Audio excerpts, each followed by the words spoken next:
The first story, Night in the Woods. My house had a wide backyard that led to a large forest when I was a high school student. My pals and I used to go play games deep in the woods when we were kids. Things were made more enjoyable by the constant feeling of slight risk. But as we became older, we stopped visiting there as it made no sense.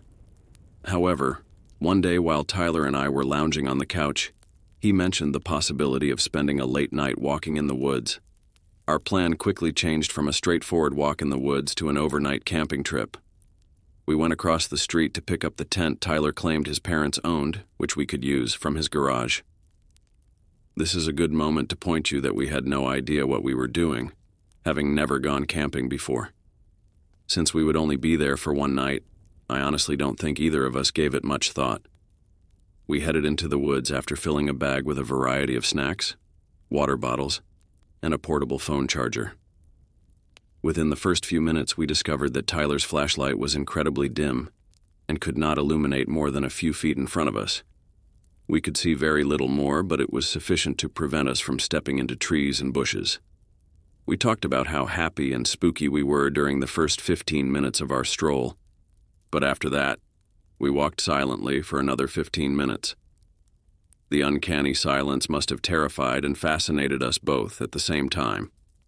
I thought I heard some footsteps a few times, but the flashlight was never far enough to see anything.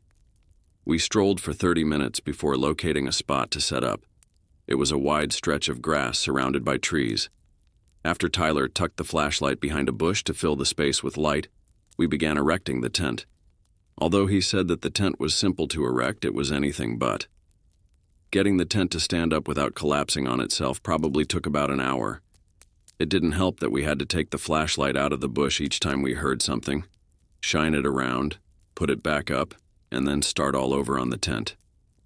I was regretting coming out there at this point, and I don't know about Tyler. It was much less anxious when we finally managed to set up the tent, though. We listened to the noises of the forest while we were inside. Sometimes there would be a minute of silence, and then there would be the sound of birds chirping or some other animal. That was an amazing experience until we both heard a sound that was more familiar. These footsteps made their way through the trees, and we waited in the tent and listened. They sounded more like they were passing through than like they were coming closer. We both knew for sure that those were human footprints, and not those of any other animal. They left after a minute, but Tyler and I remained silent, listening intently while peering into the interior of the tent. After a good 10 minutes, we were certain that whoever it was had left, so we moved from the tent to the outdoors and sat down. Seated inside without any view of what was going on outside, we both felt a little too exposed. That identical sound began to reverberate in the distance while we sat and spoke for some time. It was coming closer this time. Eventually, it got so close, we thought they might hit us directly. Tyler aimed the beam toward the footsteps, but the noise persisted. They approached us slowly, and just when we believed they would be visible with the illumination, they abruptly halted. They were barely out of the light, yet close enough that we could hear them breathing. Tyler and I were both motionless, gazing into the blackness that eluded our lights. Then we heard them back up one step and start to move away. The footsteps subsided after a minute, and the entire forest was silence once more. As soon as we could, we took off the tent and headed off. We were so distraught that we lost our bearings and ended up on a nearby street instead of taking the correct route home. We strolled over to my place, where we spent the whole night discussing what had or might have transpired in my room. We never went back into those woods, and to this day I avoid going anywhere remote. I believe we were very close to discovering the identity of the person who was spending the night alone in the woods. Story 2. The Aura Promotion. Prior to delving into this subsequent tale, I would like to discuss a significant sponsor for today's video. With the help of Aura, an advanced digital security service, you may find and eliminate personal information from a variety of online sources, such as data brokers, scam centers, and the dark web. These organizations benefit from your personal data, thus it's imperative that we remove your data from their grasp. Aura makes this process as easy as possible for us to accomplish. I signed up for their free trial in a matter of minutes, and, with a few clicks, Aura was able to scan and delete my data. Without Aura, I would have been unaware of the numerous locations on the internet where they had discovered my personal information, including my address, phone number, and complete name. After that, Aura keeps an eye on my data constantly, alerting me to problems as soon as they occur and facilitating prompt resolution. To further ensure the security of all your connected devices, they also come with an encryption option for the Wi-Fi in your house. These days, millions of Americans fall prey to identity and data theft, which sadly affects a large number of the country's residents and causes enormous financial losses. You can feel completely secure knowing that Aura is taking preventative and security steps. Visit aura.com whispered or scan the accompanying QR code to start a 14-day free trial. You can find out if your personal information has been compromised during this experiment. Delete your information from several well-known sites and safely keep an eye on your identity. To protect your identity and check if your data has been compromised, I strongly advise taking this free trial. Once again, we are grateful to Aura for sponsoring this film and protecting our personal information. Story 3. Meeting in the Backcountry. I had never experienced anything on a camping vacation before last year. Several times a year I would go camping by myself. Mostly I would go to the same locations, but occasionally I would try to discover somewhere new. I chose a 4-mile camping trail for this trip because I had never been there before.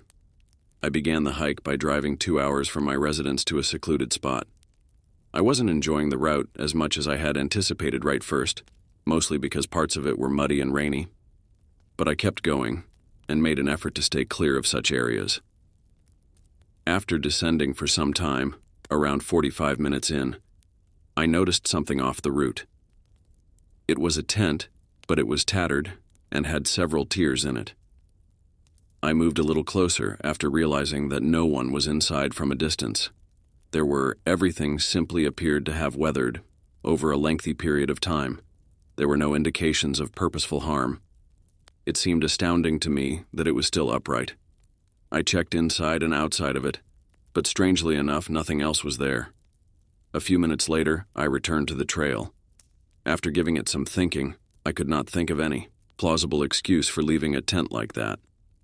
During the last 1.5 hours of my hike, I saw numerous items that had been left behind. Although everything was gear for hiking or camping, there was something unsettling about having so much stuff strewn all across a 4-mile trail. Who would abandon everything?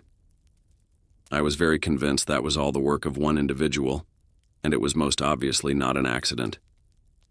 Just to be safe, when I reached the finish, I pitched up my tent well away from the trail. I remained at my campground until I was ready to go to sleep because it was already getting dark. Although I was a little anxious to go to bed, I had no trouble sleeping the entire night.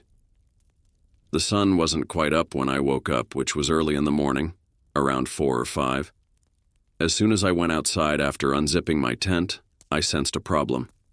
I spun around and saw a man standing a few feet away on the other side of my tent.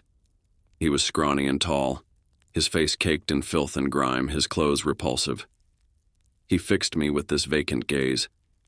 I was so stunned and horrified at the moment that it almost didn't seem real, as I stood there frozen in place. His voice was quiet but unsettling. I nodded and started grabbing my backpack, but he came over me right away. After I slumped back, all I could manage to utter was, "Okay," which I kept saying. With an empty expression in his eyes, the man stood above me motionless. He said, "Leave." Once more. This time, I realized what he meant, so I got up and hurriedly left everything behind. As I was leaving, I glanced back and saw the man digging through my backpack like a curious animal. After jogging as far as I could, I quickly walked the remaining distance to my car. This might have been 100 times worse, but thank God I had my phone and keys in my pocket. After driving till I had service, I dialed 911. I discovered that there was a case that was virtually exactly the same as mine, but the person who filed it decided not to have it made public by the media. I think this was the person whose tent and possessions I discovered on the trail. After discussing everything with the police for a week, they managed to assemble a small search party of cops. They followed the path down and returned without seeing the man. But they did find most of my belongings scattered like rubbish close to my campground. Like in the last person situation, it became stale after that. The thing that always comes to me is how the man basically threw everything across the forest without planning to use any of it. He didn't keep anything.